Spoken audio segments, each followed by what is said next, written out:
We're picking up with Unit 4, Lesson 1, after Example 4. We've got another key concept that we're going to talk about.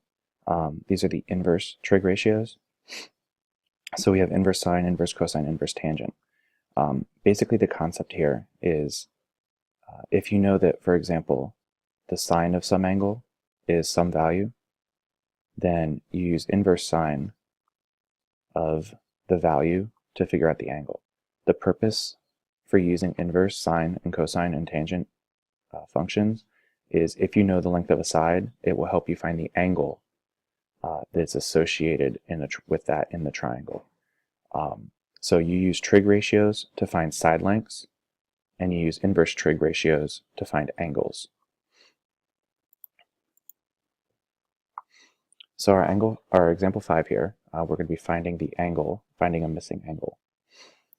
It says we need to find the measure of angle A right here, and we're going to round to the nearest tenth if necessary. So when we set up a problem like this, where you can see that you know all three sides, you can pick any trig ratio that you like. You can pick sine if you like, you can pick cosine, you can pick tangent. It doesn't really matter because you know all the sides, so that the trig ratio that you choose to use is completely up to you. In this problem, they chose to use sine, so we're doing opposite over hypotenuse. The side that's opposite A is 9, and the hypotenuse is 17, because it's across from the right angle. So sine of A is 9 over 17, so therefore inverse sine of 9 over 17 will tell us how big angle A is. And this is something you're going to have to use on your graphing calculator. I'm not sure if your cell phone calculator will have inverse trig ratios. It might, but it's safer just to use the graphing calculator to figure these things out. So on the calculator we get about 32 degrees, rounding to the nearest whole degree. So the measure of angle A is about 32 degrees.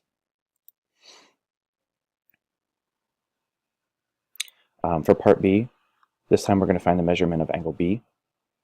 It's the same triangle, but now we're looking at angle B. Again, we know all the sides. So this time, they want us to use a cosine function.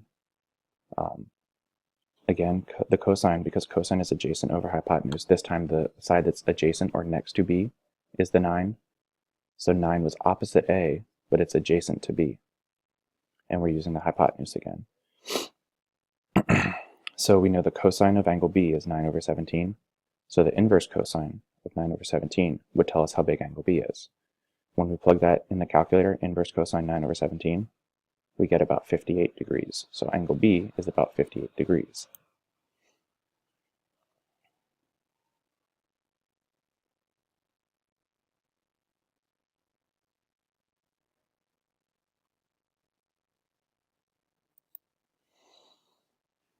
Okay, we've got to check your progress problem. We're going to have part A and part B for example 5.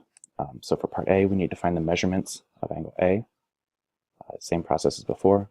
I'm not going to show you the answer. Write it down on a sheet of paper as part of what you're going to turn in for classwork today. Now we're going to look at part B. Same triangle, this time we're finding the measurements of angle B. Again, write this down on your paper and to make sure you turn it in with your work today.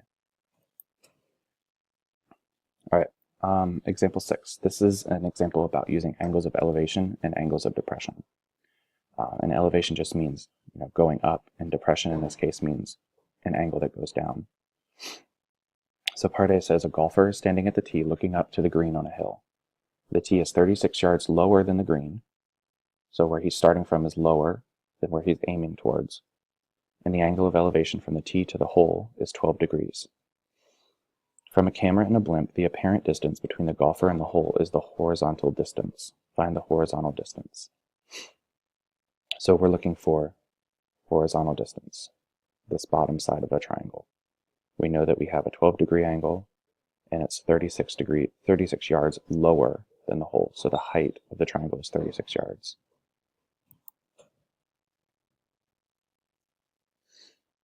So let me go back here. If we're finding this side, and this is our angle, the 36 is the side that's opposite the angle, and this side down here that we don't know is right next to the angle. So it's the adjacent. So we have opposite and adjacent, which means that we are going to use the tangent ratio, opposite over adjacent. So we know our angle is 12 degrees. We know the opposite side is 36, but we don't know the adjacent side. So again, what we're going to do is cross multiply. That gives us x times tangent of 12 is 36. Then we're going to divide both sides by the tangent of 12. And then in your calculator, you're going to type 36 divided by tangent of 12, and you're going to get 169.4. And so that tells us that the horizontal distance from the tee to the hole is 169.4 yards.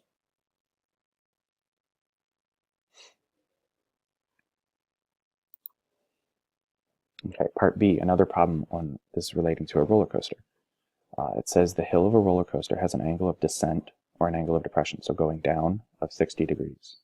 So we're going to need to draw a triangle where going down is 60 degrees right here. The vertical drop is 195 feet, so that's the height, that's this side of the triangle. From a blimp, the apparent distance traveled by the roller coaster is the horizontal distance from the top of the hill to the bottom, and we need to find the horizontal distance. This is our horizontal distance. So for this angle, we know 195, that's the side that's opposite our angle. And we need to know x, that's the side that's next to the angle, so it's adjacent. Again, we have opposite and adjacent, so we're going to be using the tangent ratio again. So we know the tangent of our angle, 60 degrees, is the opposite side, 195, over the adjacent side, x. We're going to cross multiply, we're going to divide by tan 60, plug it in the calculator, and you get 112.6. Which means then that the apparent distance that the roller coaster is going to travel while it drops is 112.6 feet.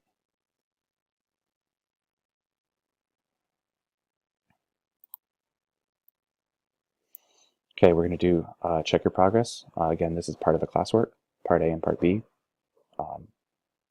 First part, you got a word problem, write it down, set up a triangle, solve it. Make sure you pick your answer from these choices. And now we're going to look at part B. Part B is about kites. Again, set up a triangle, copy in the sides that you know, copy in the angle that you know, figure out your trig ratio. And make sure you copy this down in your notes as part of what you're going to turn in for classwork. Okay, so now we're at the end. This is the end of Unit 4, Lesson 1 on trig functions and right triangles.